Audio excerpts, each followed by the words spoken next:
I remember the day I walked out of that office with a cardboard box in my arms and a knot in my stomach.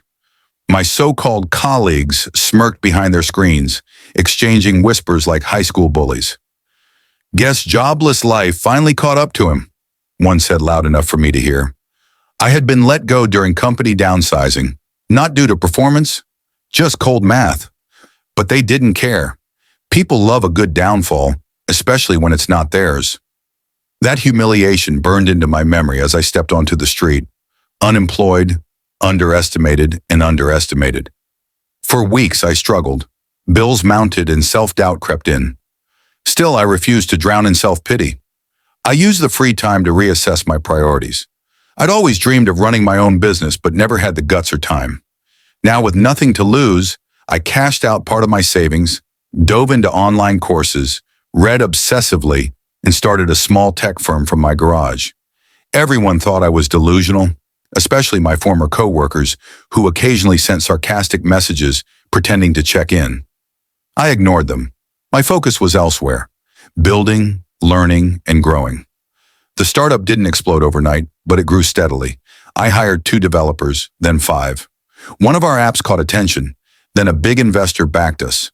Within 2 years, I had a fully staffed team, a buzzing downtown office, and contracts rolling in. Success tasted even better knowing where I started. Meanwhile, my old company, it was faltering. Their leadership was outdated, their systems clunky.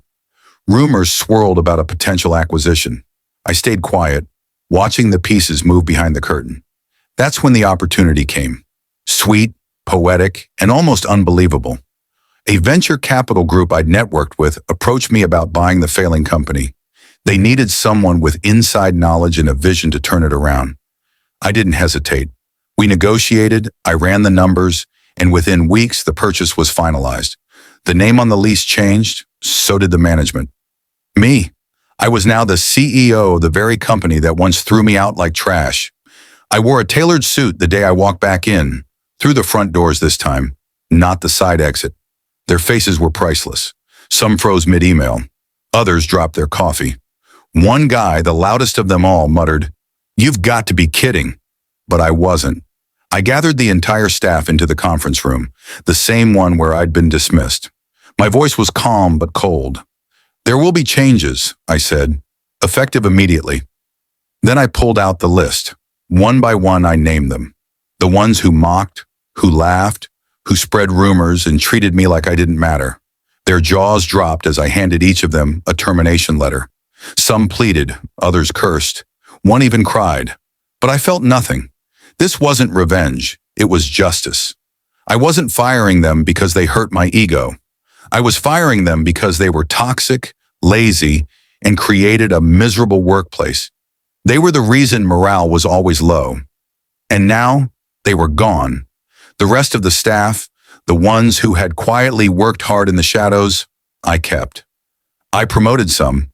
We built a new culture, respectful, creative, efficient. The air changed, and I knew I had done the right thing. The media picked up the story months later.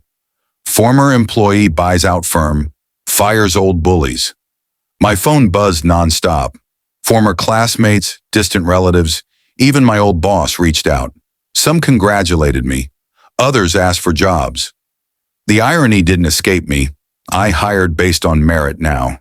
No favors, no grudges. And the company?